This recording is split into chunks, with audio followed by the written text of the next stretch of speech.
Sir, ನೀವು ಇದ್ರ ಬಗ್ಗೆ ತಿಳ್ಕೊಳ್ಳೋಕೆ ಹೋದಾಗ ನಿಮಗೆ ಗೊತ್ತಾದಂಥ ಒಂದಷ್ಟು ಸತ್ಯಗಳು ಏನು ಅಂತ? ಇಲ್ಲ, ನನಗೆ ಇವ್ರು ಸಿ ಜೆ ರಾಯ್ ಅವರು 50 ಸಿನಿಮಾ ಮಾಡ್ತೀನಿ ಅಂದಾಗ ಒಂದಷ್ಟು ಪರಿಚಯ ಇದ್ದರು. ಬಿಗ್ ಬಾಸಿಗೆ ಬರ್ತಾಯಿದ್ರು.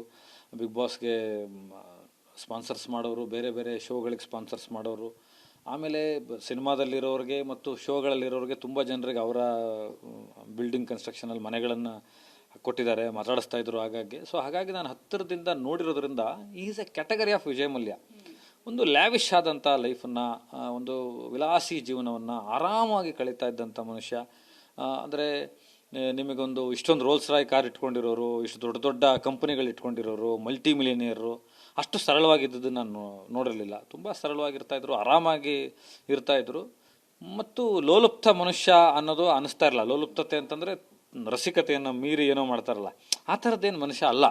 ಸೊ ಹೀಗಿರುವಾಗ ಈ ಥರದವರು ಸಣ್ಣ ಪುಟ್ಟ ಕಾರಣಗಳಿಗೆ ಆತ್ಮಹತ್ಯೆ ಮಾಡ್ಕೊಳ್ಳಲ್ಲ. ಯಾಕಂದರೆ ಇವರು ಗ್ರಾಸ್ ರೂಟಿಂದ, ತುಂಬ ಮೂಲದಿಂದ, ತುಂಬ ಮಣ್ಣಿನಿಂದ ಬೆಳೆದು ಮೇಲಕ್ಕೆ ಬಂದಿರ್ತಾರೆ.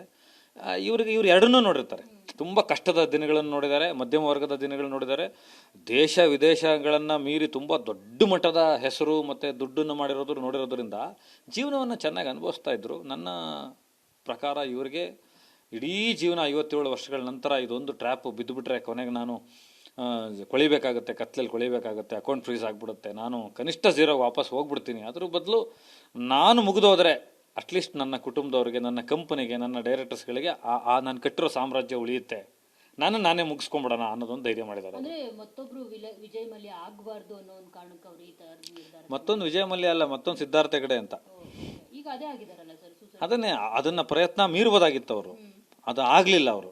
ಈಗ ಅವರು, ನನಗೆ ಗೊತ್ತಿರೋ ಮಾಹಿತಿ ಪ್ರಕಾರ, ಸ್ನೇಹಿತರುಗಳೆಲ್ಲ ಹೇಳ್ತಾ ಇರೋದು, ಅವ್ರ ವರ್ಗದಲ್ಲಿರೋರು, ಅವರು ಕೆಲವು ದೇಶದ ಸಿಟಿಜನ್ಶಿಪ್ಗೆ ಅರ್ಜಿ ಹಾಕೊಳ್ಳೋದಕ್ಕೆ ಹೊರಟಿದ್ರು.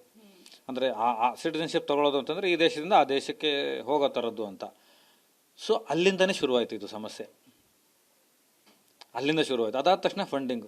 ಅಲ್ರಿ, ನಾನು ಒಂದು ಪ್ರಶ್ನೆ ಕೇಳ್ತೀನಿ, ವ್ಯವಸ್ಥೆಗೆ ನಿತ್ಯಾನಂದ ಎಲ್ಲಿದ್ದಾನೆ ಅಂತಲೇ ಜನರಿಗೆ ಹೇಳೋಕ್ಕಾಗದಂಥ ಒಂದು ವ್ಯವಸ್ಥೆ ಕೇಂದ್ರ ಸರ್ಕಾರದಲ್ಲಿ ಅಷ್ಟು ಅಧಿಕಾರಿಗಳಿದ್ರೇನು, ರಾಜ್ಯ ಸರ್ಕಾರದಲ್ಲಿ ಅಧಿಕಾರಿಗಳಿದ್ರೇನು, ಆತ ಎಲ್ಲೋ ಒಂದು ಗ್ರೀನ್ ಮ್ಯಾಟಲ್ಲಿ ಕೂತ್ಕೊಬಿಟ್ಟು ನಾನು ಯಾವುದೋ ಕೈಲಾಸ ಮಾಡಿದ್ದೀನಿ ಅಂತ ಹೇಳ್ತಾನೆ, ಯಾವುದೋ ದ್ವೀಪ ತಗೊಂಡಿದ್ದೀನಿ ಅಂತ ಹೇಳ್ತಾನೆ. ನೋಡ್ರಿ, ತಮಿಳ್ನಾಡು ಬನ್ನಿ, ನಾನು ಕೊಡ್ತೀನಿ, ಪರಿಚಯ ಮಾಡಿಸ್ತೀನಿ, ಮೀಟ್ ಮಾಡಿಸ್ತೀನಿ ನಿಮ್ಮನ್ನು.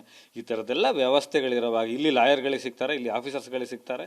ಈ ಥರದ ಒಂದು ವ್ಯವಸ್ಥೆಯಲ್ಲಿ ಒಬ್ಬ ಮನುಷ್ಯ ವಿದೇಶಕ್ಕೆ ಹಾರ್ಬಿಡ್ತಾನೆ, ಅಲ್ಲಿ ಸಿಟಿಜನ್ಶಿಪ್ ತಗೋತಾನೆ, ಇಲ್ಲಿ ದುಡ್ಡೆಲ್ಲ ಅಲ್ಲಿಗೆ ತೊಗೊಂಡು ಹೋಗ್ತಾನೆ, ದೊಡ್ಡ ದೊಡ್ಡ ಮಟ್ಟದ ಮನಿ ಲ್ಯಾಂಡಿಂಗ್ ನಡೀತಾ ಇದೆ ಅಂತಂದರೆ ಸೆಂಟ್ರಲ್ ಗೌರ್ಮೆಂಟ್ ಅವರು ಆಟೋಮೆಟಿಕ್ ಆಗಿ ಕಾಂಗ್ರೆಸ್ನ ಕರ್ಬ್ ಮಾಡೋದಕ್ಕೆ, ಕಾಂಗ್ರೆಸ್ ಮನಿ ಫೀಡರ್ಗಳನ್ನು, ಮಾಫಿಯಾನ ಕರ್ಬ್ ಮಾಡೋದಕ್ಕೆ ಒಬ್ಬ ಮನುಷ್ಯನ ಜೀವ ತೆಗೆಯುವಂಥ ಪರಿಸ್ಥಿತಿಗೆ ತಗೊಂಡು ಹೋಗ್ತಾರೆ. This is all game, political game ಥರ ನನಗೆ ಅನಿಸ್ತಾ ಇದೆ ಇದು.